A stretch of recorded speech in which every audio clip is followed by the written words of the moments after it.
नमस्कार. आकाशवाणी औरंगाबाद केंद्राच्या दुपारच्या 1च्या बातमीपत्रात मी शुभांगी बिंदू आपलं स्वागत करते. लंडन जवळच्या मँचेस्टर इथं शक्तिशाली बॉम्बस्फोट करणाऱ्या आत्मघाती हल्लेखोराची ओळख मँचेस्टर पोलिसांनी पटवली आहे. हा हल्लेखोर मूळ लिबिया देशाचा असून सलमान अबिदी असं त्याचं नाव असल्याचं स्पष्ट झालं आहे.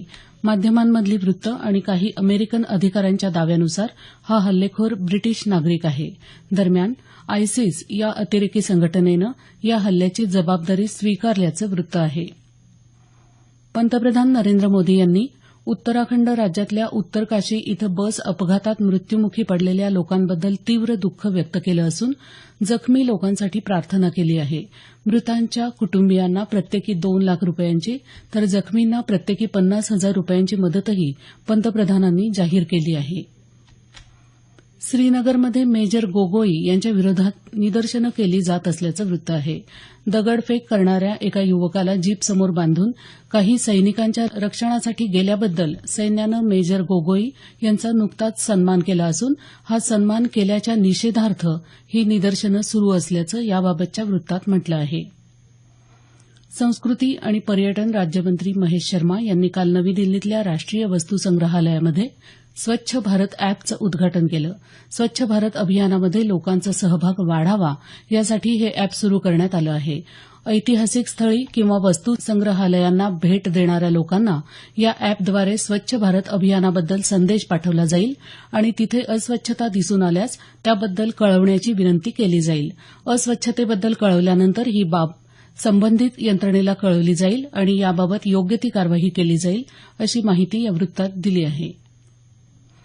पनवेल, मालेगाव आणि भिवंडी महानगरपालिकांसाठीचं मतदान आज सकाळी 7:30 पासून सुरू झालं आहे. पनवेल इथं पहिल्या 2 तासात म्हणजे सकाळी 9:30 वाजेपर्यंत 10% मतदान झाल्याचं आमच्या वार्ताहरानं कळवलं आहे. यावर्षीच्या एप्रिल आणि मे या महिन्यात राज्यात काही ठिकाणी झालेल्या अवकाळी पाऊस आणि गारपिटीमुळे पिकांचं नुकसान झालेल्या शेतकऱ्यांना मदत देण्याचा निर्णय राज्य शासनानं घेतला आहे. यानुसार पिकांचं 33%हून जास्त नुकसान झालेल्या शेतकऱ्यांना प्रधानमंत्री पीक विमा योजनेच्या निकषांनुसार संबंधित विमा कंपनीकडून मदत मिळणार आहे.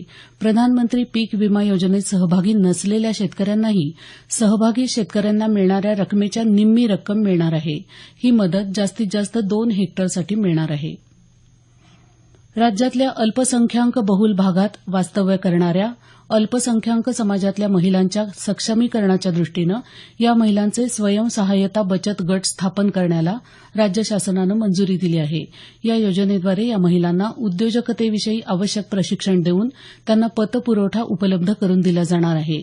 या योजनेच्या पहिल्या टप्प्यात राज्यातल्या 12 शहरांमध्ये हे बचत गट उभारले जाणार असून त्यामध्ये मराठवाड्यातल्या नांदेड, परभणी आणि औरंगाबाद या शहरांचा समावेश आहे. कर्नाटक राज्यातल्या काही जिल्ह्यांसाठी कोयना धरणातून कालपासून पुन्हा पाणी सोडण्याला सुरुवात झाली आहे. यामुळे कृष्णा आणि कोयना नद्यांच्या पाणी पातळीत वाढ झाली असून नदीकाठच्या गावांना सावधगिरीचा इशारा देण्यात आला आहे.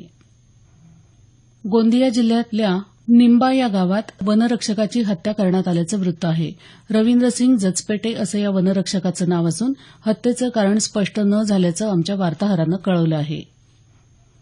शीना बोरा हत्याकांड प्रकरणाची चौकशी करणारे पोलीस निरीक्षक ज्ञानेश्वर गणोरे यांच्या पत्नीची हत्या करण्यात आल्याचं वृत्त आहे. गणोरे यांचा 21 वर्षांचा मुलगा बेपत्ता असल्याचंही वृत्त आहे. या संदर्भात पोलिसांनी अज्ञात व्यक्तीविरोधात गुन्हा दाखल केला असून या हत्येप्रकरणी तपास सुरू केला आहे. नक्षलवाद्यांना आर्थिक मदत देण्याच्या तयारीत असलेल्या गडचिरोली इथल्या 3 तेंदू कंत्राटदारांकडून पोलिसांनी आणखी 1 कोटी 1 लाख रुपये जप्त केले आहेत. या तिघांकडून गेल्या 22 तारखेला 75 लाख रुपये जप्त केले होते. ही रक्कम त्यांनी बोटला चेरू या गावात लपवून ठेवली होती. रुग्णांची रक्त मिळवण्यासाठी होणारी धावपळ लक्षात घेत जालना इथल्या जनकल्याण रक्तपेढीनं कुरिअर रक्तसेवा अशी योजना सुरू केली आहे. नवीन तंत्रज्ञानाचा वापर करत विविध रक्तघटक एकाच ठिकाणी उपलब्ध करून देण्यात आले असून या रक्तपेढीच्या माध्यमातून गेल्या 20 वर्षात 1 लाखांहून जास्त रुग्णांना रक्तपुरवठा करण्यात आल्याची तसंच थॅलेसिमिया या रोगानं ग्रस्त असलेल्या 93 रुग्णांना निःशुल्क रक्त पुरवण्यात येत असल्याची माहितीही या रक्तपेढीनं दिली आहे. याबरोबरच हे बातमीपत्र संपलं. आमचं यानंतरचं बातमीपत्र संध्याकाळी 5:25 वाजून